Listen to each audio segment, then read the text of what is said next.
Viva internationalism, viva! Viva internationalism, viva! Come on, comrades! Viva internationalism, viva! That's it, you're waking up now, comrades. You had too much lunch. So one more time. Viva internationalism, viva! Thank you, Siyabonga kakhulu Kabani. It's my great honor here, comrades, to respond to the leadership of the party who have asked me to introduce to you representatives of what this Communist Party created, the baby of this Communist Party 50 years ago, this month, July 1967, in London, which is why we christened them London Recruits. And what was that about, comrades? 1963 Rivonia arrests, 1965 party leadership that remained, Bram Fisher and others arrested, comrades arrested, Jikelele Ikaya, Afrika Borwa, and the Boers Amabunu thought that they had crushed Amabomvu, the Party Communist, and the ANC. And they crowed about it. Verwoerd and Foster Zinja, they crowed about it. And they said, Pilile Amabomvu, Ikaya, South Africa, Pilile. And in London, there was great leaders of the party, Dr. Yusuf Dadu, Comrade Joe Slovo. And there were a few of us in number there, Comrade Stephanie Sachs, who has been here, member of the party, Aziz Pahad, myself and others. And we sat down, and that leadership of Dadu and Slovo said, we have to find ways of getting the message of the party and yes, of the ANC into the country. You are young ones, you must come up with the ideas. And as young kids, 50 years ago, and with these young men, 20-year-olds, we started recruiting. And they had to be Yabantu Mhlopi. Because we could send Abantu Mhlopi, the whites from abroad, coming into South Africa as though they were tourists in love with apartheid South Africa. And we sent them in from 67 over the years.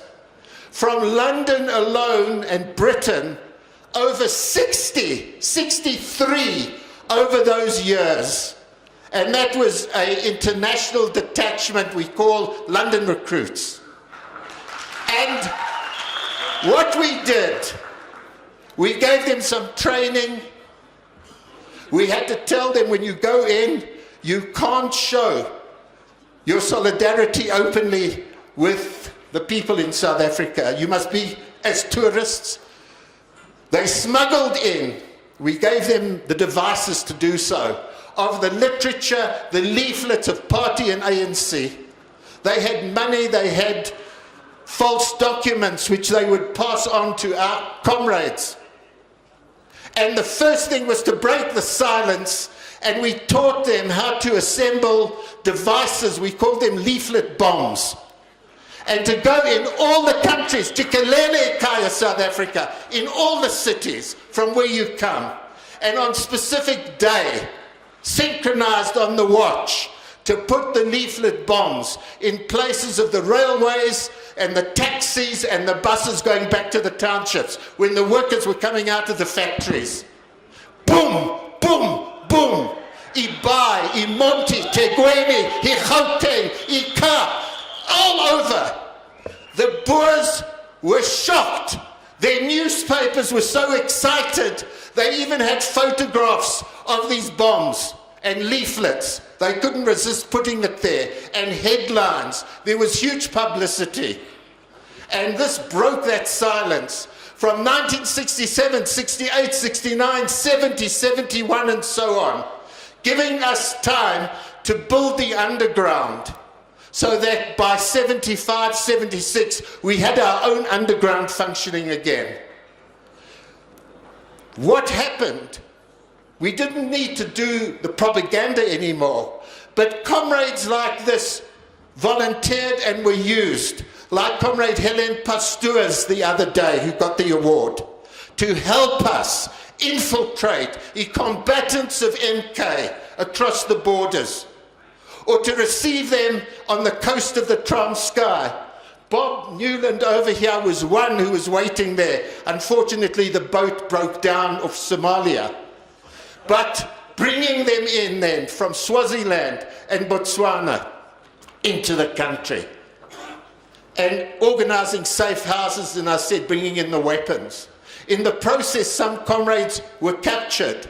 Alex Mombaris, his wife, Marie-José, Sean Hosey, tortured, sentenced to long terms of imprisonment, showing that London recruits were prepared to face all dangers and to sacrifice for our struggle and our liberation in terms of their internationalism.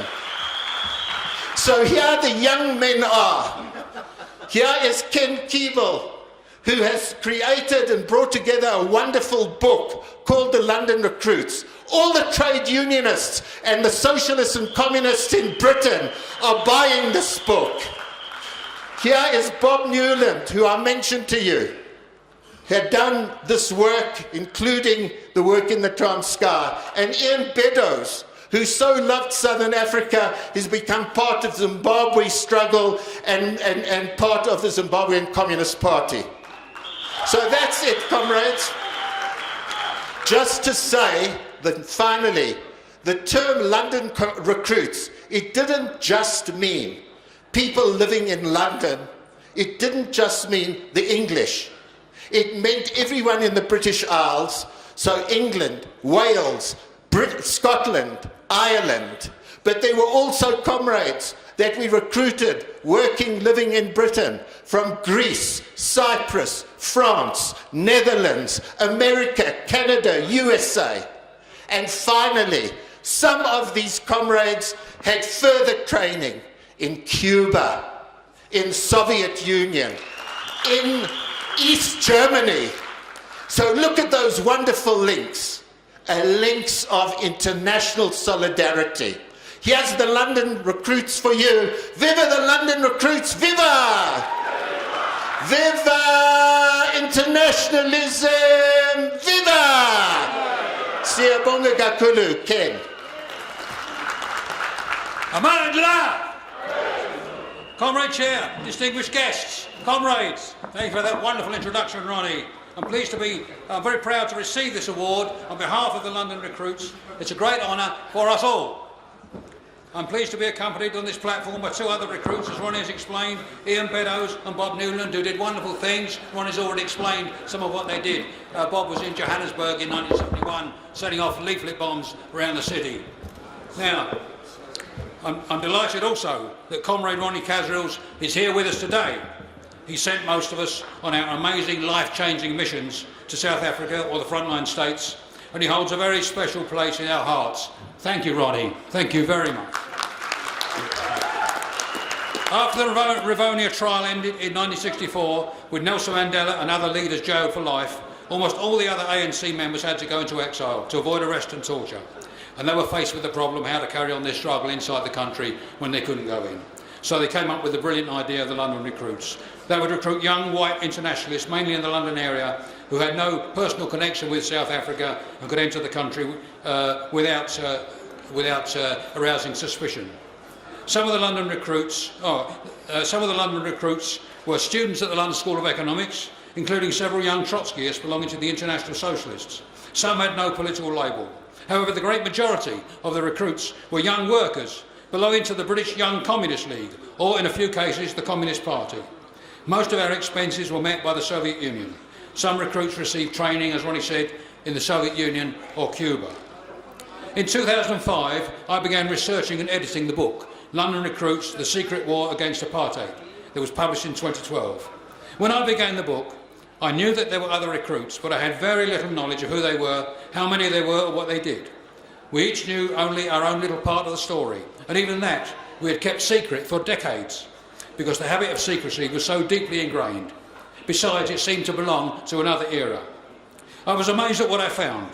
Some smuggled large quantities of weapons into South Africa. Some did reconnaissance. Some helped MK fighters to enter the country. Some smuggled thousands of letters and packages into South Africa and put them in the post. However, the main activity, as Ronnie said, was to set off leaflet bombs or other leaflet distribution devices, along with street broadcasts using amplified cassette players. That was the latest technology at the time. I'll never forget, this hit the headlines and told the people that the ANC was not defeated. The leaflets also brought news and gave advice on how to conduct the struggle, and they brought hope. I'll never forget the beginning of the street broadcast that Comrade Pete Smith and I set up in Durban in 1970. After 15 minutes of silence, which was our getaway time, the voice of Robert Rescher boomed out, "This is the African National Congress. This is the African National Congress. This is the voice of freedom." And that was followed by a choir of ANC exiles singing the ANC anthem. Then there was a speech and more songs. We make no money from this book. All royalties go to the Nelson Mandela Children's Fund. We also have an excellent website, londonrecruits.co.uk, contains lots of new material. On Wednesday, we visited the Museum of the Armed Struggle at Lisley Farm, Rivonia, which has a special section devoted to the London Recruits. I recommend you go and visit there. Our story is now being made into a documentary film to be called London Recruits that will be premiered in London in January. It will be more than just the film of the book, because the film company has done a great deal of research inside and outside South Africa. British trade unions have given the film terrific support. The film also has a website, londonrecruits.com. I want to mention the 3 recruits in particular that Ronnie mentioned because they were arrested and tortured. Sean Hosey, born in Dublin. On his second mission, he walked into a trap and served 13 months awaiting trial and then 5 years in prison. Alex Mumbaris, a Greek-Australian who was arrested in 1972 while helping MK fighters to enter South Africa by land. He was sentenced to 12 years in jail, but he escaped after 7.5 years. And Marie-Josée Mumbaris, Alex's French wife, who also was arrested and tortured, but was released after a few weeks. When I asked Alex how to describe his torture, he replied that there are different levels of torture, and he wouldn't want his suffering to be compared to that of the black comrades.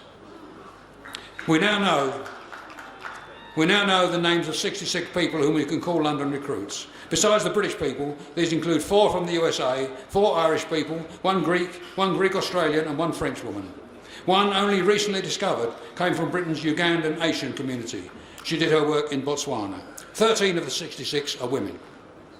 How significant our efforts were is for others to judge. We know that the South African people, at great sacrifice, liberated themselves from the evil apartheid regime. But we are happy to have played a part, however small. The defeat of the apartheid regime struck a mighty blow against racism all around the world, not least in Britain, so we are grateful for that. We were not busybodies interfering in the internal affairs of another country that were none of our business. The apartheid system was a crime against humanity, and capitalist Britain was up to its neck in the crime. The British Parliament founded the Union of South Africa on the basis of institutional racism. Most of the banks and big corporations and the finance houses of the City of London invested heavily in apartheid South Africa and profited hugely from it. The British diplomatic service did its utmost to protect South Africa from international sanctions. Those institutions are still in place. That is why our struggle continues. Comrades, the ideals that motivated us in our youth are now more relevant than ever in the 21st century. We hope that our story will inspire people, especially young people, to fight for a better world. And this wonderful award, this great honour, will help to achieve that. Thank you. Amandla. Viva SACP, viva! Viva! Viva international solidarity, viva! Viva! Thank you very much.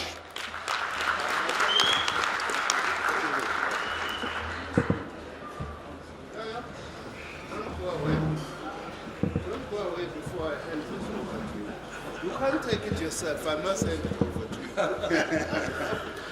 you. This is our token of appreciation, but really comes deep down from our hearts and your recognition of the role that you actually play. Thank you. Thank you very much. We can do a photo.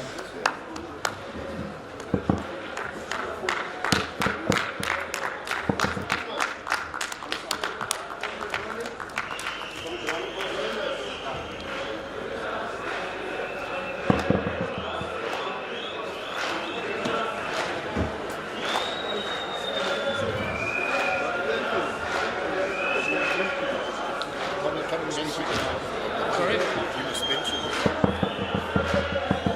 Comrades, just before we finish, Amandla, just before we finish, in recognition of the tremendous role of the South African Communist Party in the struggle to liberate South Africa, and for the future struggle of your party, as a thank you for the award which has been so extraordinarily given to us today, we would like to present your General Secretary, Comrade Blade, a copy of the book signed by us as a thank you. Comrade Blade.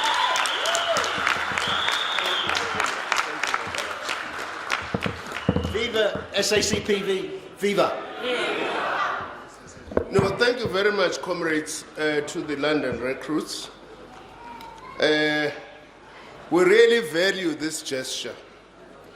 It's very important, and we want to assure them that no matter what challenges or difficulties we face as a revolution or as a movement, for the sake of protecting their legacy and contribution, we will do all we can to ensure that we defend this democracy by all what we have. Thank you very much. Viva the London recruits, viva! Amandla!